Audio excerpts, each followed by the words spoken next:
obat adalah penetapan upaya, jenis, jumlah, dan mutu obat sesuai dengan kebutuhan.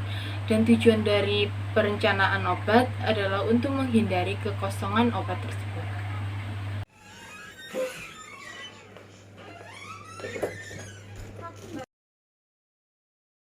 Pada pengecekan obat, kita melakukan pengecekan obat secara langsung. Contohnya di sini adalah samifenamat.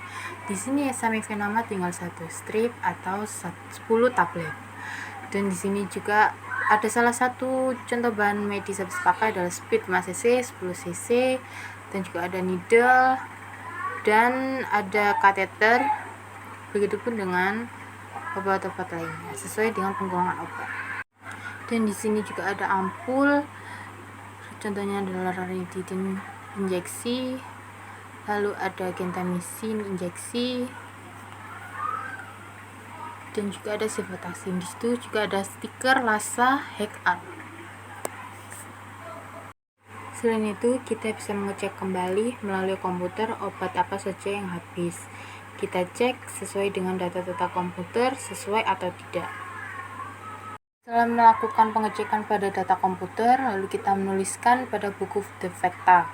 Kita yang pertama tuliskan tanggal, lalu nama obatnya, misalnya samifenamat, dan jumlah obat yang nanti akan dipesan. Setelah itu kita menulis surat pesanan sesuai dengan golongan obatnya. Misal injeksi petidin, kita harus tulis surat pesanan narkotik. Begitupun dengan golongan obat lainnya. Untuk menulis surat pesanan narkotika, langkah pertama kita harus menulis nama beserta jabatan kepala apotek atau apoteker dan juga alamatnya.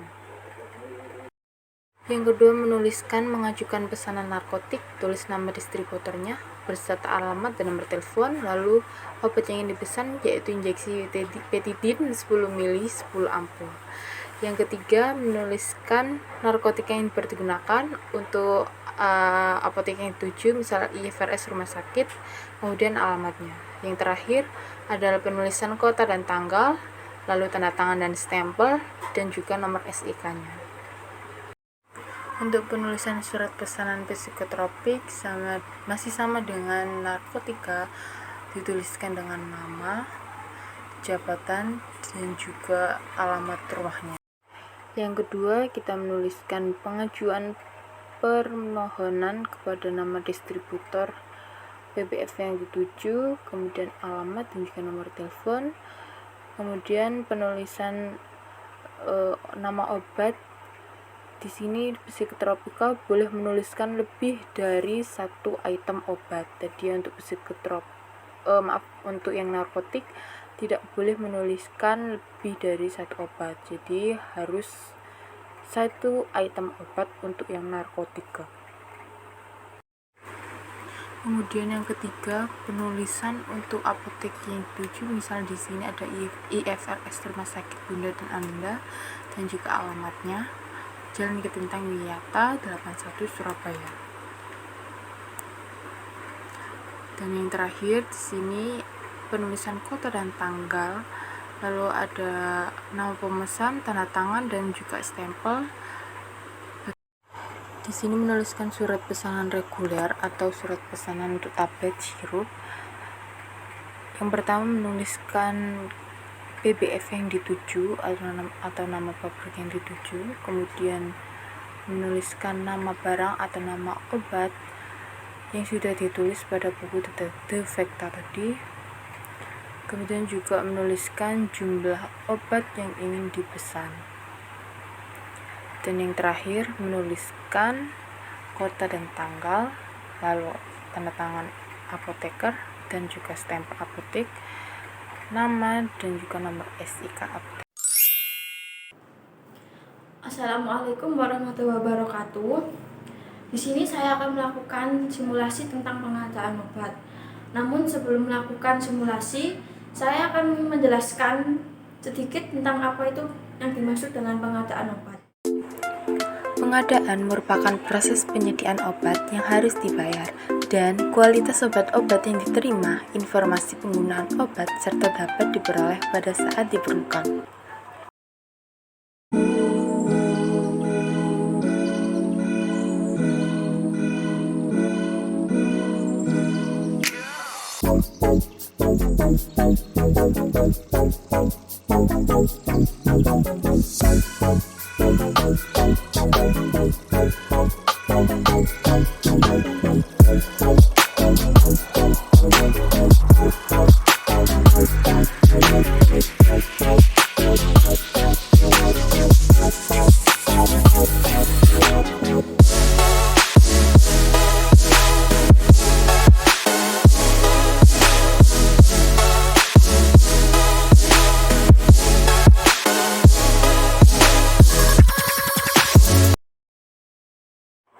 Pada pengecekan faktur, kita harusnya mengecek yang pertama, kita sesuaikan nama PBF-nya sudah sesuai dengan yang kita tulis atau tidak.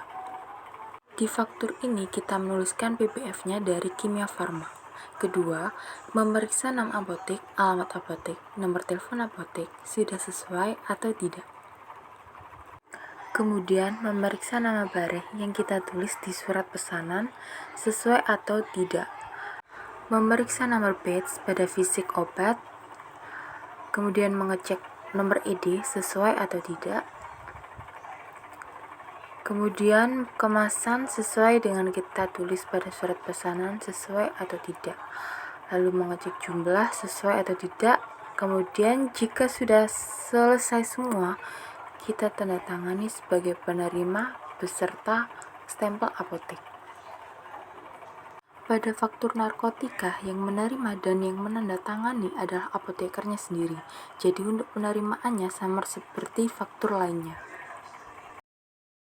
Yang pertama, kita sesuaikan nama PBF-nya sudah sesuai dengan yang kita tulis atau tidak.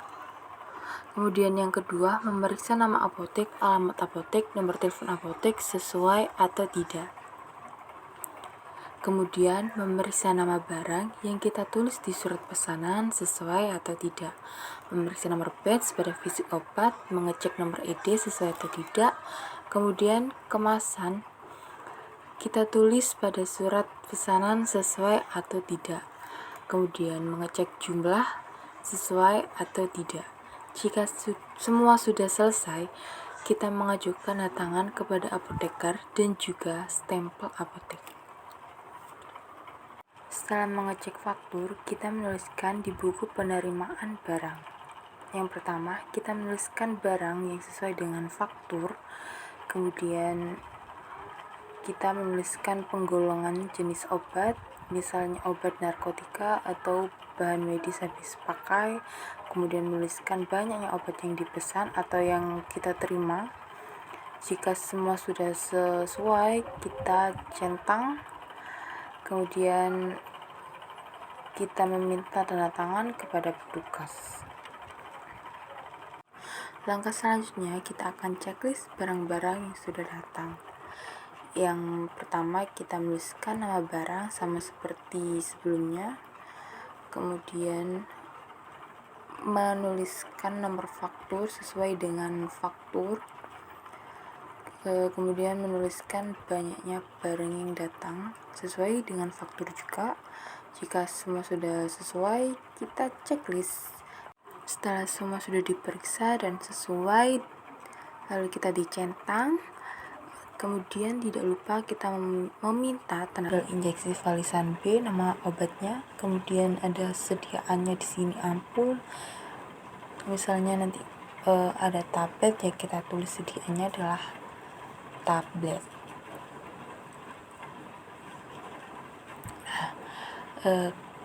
Selanjutnya kita akan menuliskan tanggalnya sesuai dengan masuknya barang. Kita tuliskan berjumlah masuknya, lalu sisa dari obatnya kita tuliskan atau kita jumlahkan. Lalu di sini ada keterangan, kita bisa menuliskan barang masuk atau dari PBF-nya. Misal di sini adalah KF, kita tulis KF. Assalamualaikum warahmatullahi wabarakatuh. Di minggu lalu kita sudah membahas tentang pengadaan obat di instalasi farmasi rumah sakit. Nah, setelah barang datang, barang dan faktur dicocokkan dengan surat pesanan dan menceklis barang yang datang. Setelah itu dilakukan penyimpanan obat. Nah, di video ini kita akan membahas tentang penyimpanan obat. Apa sih penyimpanan obat itu dan bagaimana? Apa itu penyimpanan obat? Menurut Permenkes tahun 2014, penyimpanan obat adalah suatu kegiatan pengaturan obat agar terhindar dari kerusakan fisik maupun kimia dengan tujuan agar aman dan mutunya terjamin. Penyimpanan obat harus melibatkan beberapa hal, yaitu yang pertama, dari bentuk dan jenis sediaan obat. Yang kedua, mudah atau tidaknya meledak atau terbakar. Yang ketiga, stabilitas. Dan yang terakhir yaitu narkotika dan psikotropika harus disimpan di dalam lemari khusus. Ada lemari khusus narkotika yang memenuhi syarat, yaitu terbuat dari bahan yang kuat, tidak mudah dipindahkan, menempel di dinding, mempunyai 2 buah pintu dan 2 buah kunci yang berbeda, diletakkan di tempat yang aman dan tidak terlihat oleh umum. High alert adalah obat-obat yang perlu diwaspadai, yang presentasinya tinggi dalam menyebabkan kesalahan atau error, dan menyebabkan dampak yang tidak diinginkan. Biasanya obat akan dilabeli dengan stiker high alert. Lasa, look alike, sound alike adalah obat-obat yang memiliki nama, rupa, dan ucapan yang mirip dan perlu diwaspadai agar tidak terjadi kesalahan dalam pengambilan obat. Maka tidak boleh diletakkan secara bersebelahan. Look alike atau rupa yang mirip. Ini adalah contoh obatnya cefazolin sodium dan cefoprazolin sodium. Sound alike atau pengucapan yang mirip. Ini adalah contoh obat cefotaxim sodium dan ceftriaxone sodium. Sistem penyimpanan obat terdapat 2 metode. Yang pertama ada metode FIFO dan FIFO. FIFO, first in first out, merupakan salah satu metode manajemen persediaan dengan cara memakai stok barang di gudang sesuai dengan waktu masuknya. Stok yang pertama kali masuk ke gudang adalah stok yang harus pertama kali keluar dari gudang. Alasannya adalah agar persediaan yang pertama bisa segera dijual atau dimanfaatkan agar tidak cepat rusak karena terlalu lama tersimpan dalam gudang. Untuk yang FIFO, first expired first out, adalah metode pengelolaan barang dengan cara mengeluarkan atau memanfaatkan barang yang punya masa kadaluarsa paling dekat terlebih dulu.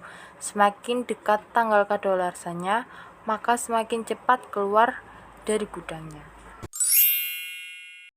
Assalamualaikum warahmatullahi wabarakatuh. Di sini saya akan menjelaskan tentang pendistribusian sediaan farmasi dan bahan medis habis pakai secara sentralisasi.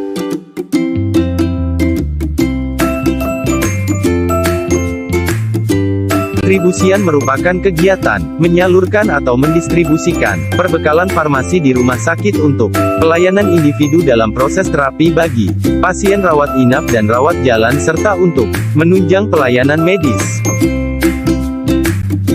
Yang pertama, kita membuat buku permintaan barang IFRS ke gudang farmasi. Sebagai contohnya, seperti injeksi dopamin 5 mili, jumlah yang diminta yaitu 4 ampul, terus keterangannya itu kayak seperti expired date, itu atau tidak barangnya. Setelah itu, paraf petugas TTK Depo IFRS, dan yang kedua itu paraf petugas TTK dan nama terangnya juga. Yang kedua, kita membuat kartu stok pengeluaran dari gudang.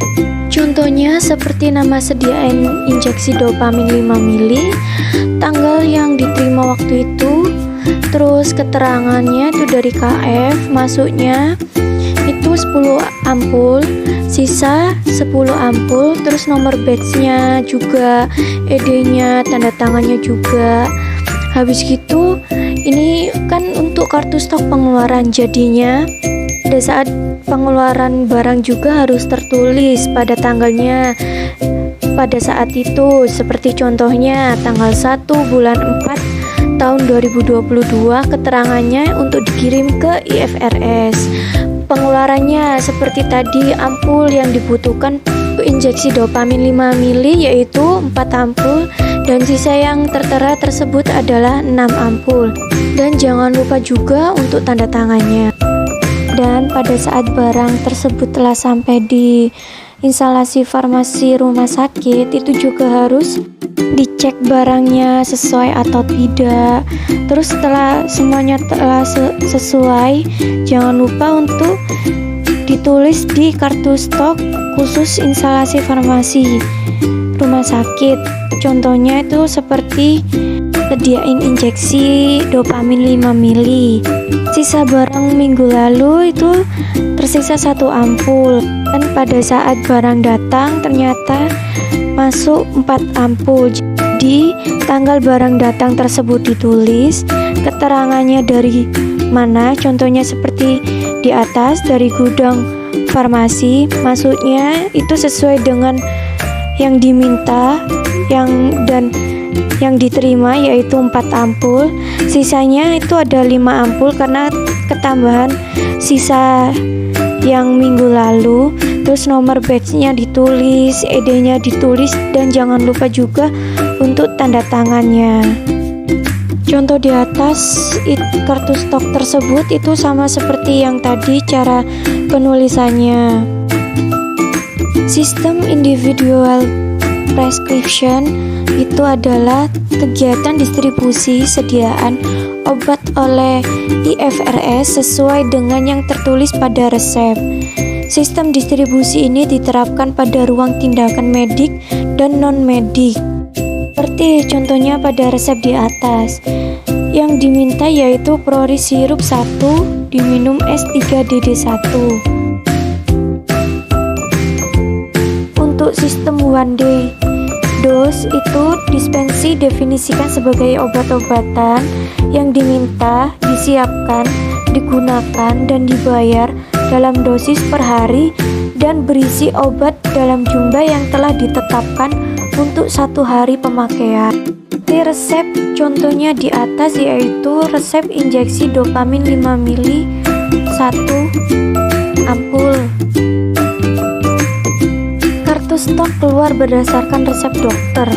Di setiap barang keluar dari IFRS dan itu juga tertera pada resep, itu juga harus ditulis pada kartu stok. Pada contohnya seperti kartu stok di atas, yaitu contoh sediaan Proris sirup, keluar obat tersebut ditulis. Terus yang tertera pada resep itu keluarnya ada berapa, sisanya berapa, nomor batch-nya juga ditulis, ED-nya, dan jangan lupa juga untuk parafnya. Dan contoh kartu stok di atas tersebut juga sama seperti yang tadi, cara penulisannya, cara pengerjaannya. Setiap barang keluar harus selalu ditulis, setiap barang datang juga harus ditulis. Dan jangan lupa juga untuk yang tertera pada resep itu juga harus ada etiket dan kemasannya, seperti contoh gambar di atas. Assalamualaikum warahmatullahi wabarakatuh. Pendistribusian merupakan kegiatan menyalurkan atau mendistribusikan perbekalan farmasi di rumah sakit untuk pelayanan individu dalam proses terapi bagi pasien, rawat inap, dan rawat jalan, serta untuk menunjang pelayanan medis. Tujuan pendistribusian menyediakan dan menyiapkan serta menyalurkan perbekalan farmasi pada pasien atau ke unit pelayanan secara tepat, cepat, dan aman. Alur distribusi desentralisasi yakni dari gudang atau unit farmasi IFRS dan depo rawat jalan, depo rawat inap, dan depo IGD. Ini adalah buku permintaan barang dari depo instalasi farmasi rawat jalan ke instalasi farmasi rumah sakit. Nomor 1 yakni nama barang. Contohnya adalah Amoxan 500 mg, jumlah yang diminta 100 tablet. Kemudian keterangan expired date-nya 10 Maret 2025. Jangan lupa ditulis paraf petugas TTK Depo IFRS Rawat Jalan dan nama terangnya. Kemudian paraf petugas TTK IFRS dan nama terangnya. Ini adalah buku permintaan barang depo rawat inap ke IFRS. Contohnya adalah mefenamic acid 500 mg, jumlah yang diminta 50 tablet, keterangan expired date atau CITO, expirednya 10 Maret 2025, para petugas TTK, depo IFRS IGD dan nama terangnya, kemudian ditulis juga para petugas TTK IFRS dan nama terang. Ini adalah buku permintaan barang depo IGD ke IFRS.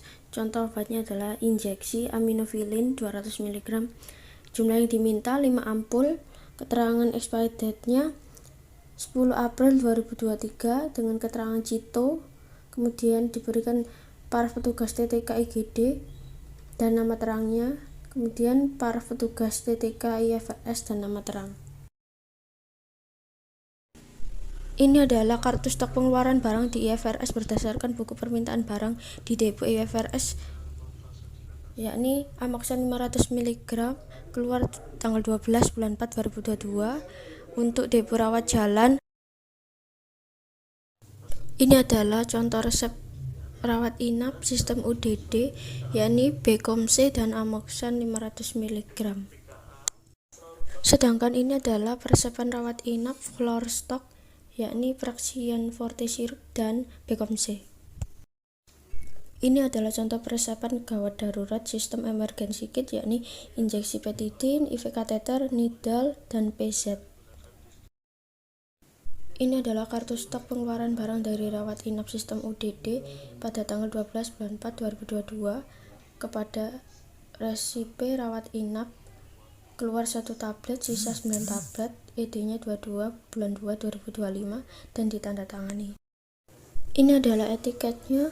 Amoxan 500 mg dan Becomse diminum pada jam 7 pagi sesudah makan pagi, dan Amoxan 500 mg 1 tablet diminum pada jam 2 dan Amoxan diminum pada jam 9 malam sesudah makan malam. Ini adalah etiket sistem floor stock, yakni nama pasien anak Cani umur 5 tahun, obat Praxian Forte Syrup 2 sendok takar pagi hari sesudah makan, dan Praxian Forte Syrup 2 sendok takar pada siang hari sesudah makan. Ini adalah etiket emergency kit, yaitu injeksi petidin 10 ml dan PZ 0,9%. Terima kasih sudah menonton video kami. Wassalamualaikum warahmatullahi wabarakatuh.